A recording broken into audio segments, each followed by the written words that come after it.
Good afternoon and welcome. I am so sorry I got started late today.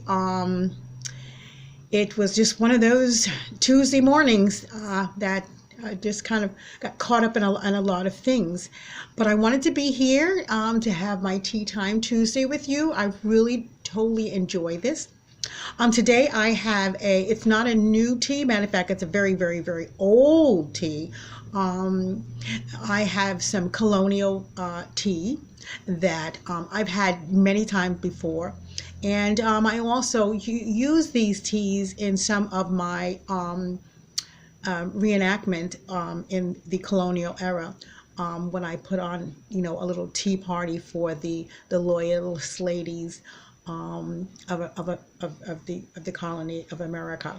I love that era. I love portraying at least a servant serving tea. I mean, where would I be back in the 1700s? I'm sure that I would probably be a servant because I, and always be in the dining room and just around linen and china and serving tea because those are my it's in my blood. So one of the teas, I'm going to show you all three teas that I did get, and it's from the Oliver Pluff and Company. The Oliver and Pluff Company. I'm sure you've seen these before. This right here is an Earl Grey. We're not going to have this today because the Earl Grey, it's wonderful. I've had Earl Grey many times before. I've also had this wonderful little tea that comes in a very small container from the company, and it's cocoa tea, and it's wonderful. It tastes just like cocoa. If you wanted to have a hot cup of cocoa, if you wanted to have tea but you wanted the flavor of a hot cup of cocoa and add your milk to it, this would be the perfect one. It's called cocoa tea, and there are little shells, little grind up shells of the cocoa bean. So it's quite wonderful I just want to give you a little look so that you can be able to see pretty much what it looks like. It doesn't look like any tea that you're familiar with. As you can see, it's cocoa, the cocoa shells. It's hard to see things in my dining room because of the light. I tried my best. I spent a lot of time trying to get the lighting here so that you'd be able to see better. But my apartment, when the sun shines through, it shines through. If I put the curtains down, then we'll be in the dark. But as you can see, it's a lot of cocoa and their shells. It smells delicious. I'm not going to have that today. I'm probably going to have I'm probably going to have this tonight. Okay. But what I am going to have, and I'll tell you a little story about it also, is I'm going to have, it's called Colonial Buhi. Buhi. Let you see the container. And you see on the front, there is a snake and he's all chopped up. It's was a cartoon that this tea here it's a smoked flavored tea. So it smells like sitting around a campfire. I absolutely love it. It's a black tea. And this tea was very popular during the colonial time and during the before the American Revolution, when they were doing their rebellion against tea and the taxation on tea. And we know the famous Boston Tea Party. On that ship, the cargo that was on that was a large quantity of it was the buhi, was the black tea the smoked tea. And the reason for that is because they bought it in quantity. They absolutely loved this tea, and it was the tea. They would say, let's have a cup of buhi, which means buhi replace the name of tea. Instead of saying let's have a cup of tea, let's have a cup of buhi. So that's to go to show you how popular it was. And I absolutely love it. I had it sitting with some reenacting friends, and we were sitting by the campfire, and I thought my tea, it was the first time I had it. I thought that the fire was causing this smell to go up my nose and down my throat and making my tea taste smoky, but no, it was the tea itself. When I found out that it was the tea itself, my friend says he when he comes home and he's very, very tired, and he gets a cup of matter of fact, a pot of it, and he would sit and just enjoy it, and just think of sitting by the fireplace. So this is a wonderful, wonderful, even to try it out. Some people are not, they don't really care for it, but it's called colonial. I don't know if you can see the spelling, but right there on the can, they tell you how to pronounce it, and it looks like buhi. I love the little snake all chopped up. It was a revolutionary act. These cartoons were going around, and the cartoon said, join or die. So basically what they were doing, they were recruiting, people to join the fight, the revolutionary, fight.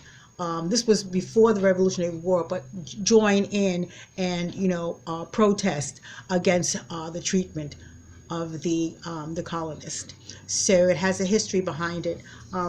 Most of these colonial teas do have a history. I forgot to tell you, the cocoa tea was Martha Washington's favorite tea. She loved chocolate. She loved cocoa. She would drink it in the place of tea on those delicate times when she just needed to just relax and also entertain friends. And so she would bring out the cocoa tea. This was obviously under lock and key. And then we have, our fine Earl Grey, and which is, even though these were American Revolution times of them, the protest, that yes, you can see it still has the king's crest on the front of it, and because the colonists, they were English subjects. They were English subjects. So in the beginning, they were still trying to be loyal to the king. So, and obviously Earl Grey is a very British tea, very English tea. Everybody had to have their Earl Grey, so they had to have their Earl Grey. Okay, so what we're going to do is we're going to try some of this wonderful smoked tea this afternoon. We're going to be by the fireside. Here's my little trusty, I love this strainer. Got a little spring on it. Okay. And you can, I like it because you can control how strong you want it. You can, it's a very good strainer. So we're going to open this up. See if I can make it stay okay. As you can see, turn it to the part right here, the small side, and then you can scoop right in and tap it. Oh, so you can see what I'm doing. Tap it down into this into the spoon. And then I want to make sure everything stays in. So I'm going to put my hand there and just press it down so that it doesn't. And then you have it. Oh, I can. Smells like we got a fire. It smells like we have a fire going. And I'm going to put it into my cup. I am so sorry that I cannot adjust my camera so that you can see my table. It was a request of one of my friends. Oh, see, I'm starting to feel warm already. They would love to have seen my table settings, and but I can't get my camera to do that. I can't get it farther enough away. If I get it too far away, then the volume, you can't hear the volume, and then I look so small, and you could see most of the table. I can just kind of, I don't really have a fancy table setting today, but I can tip the camera down and let you see the cup that I'm using. And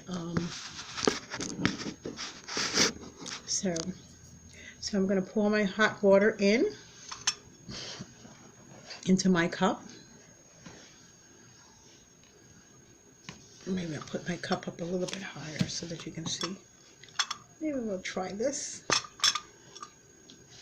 See if that'll work. Well, you can't see my handle, that's for sure. Yeah, so I'm just going to, with my little cozy.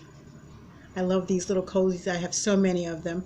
A friend that a friend have sent to me. She makes the cozies herself.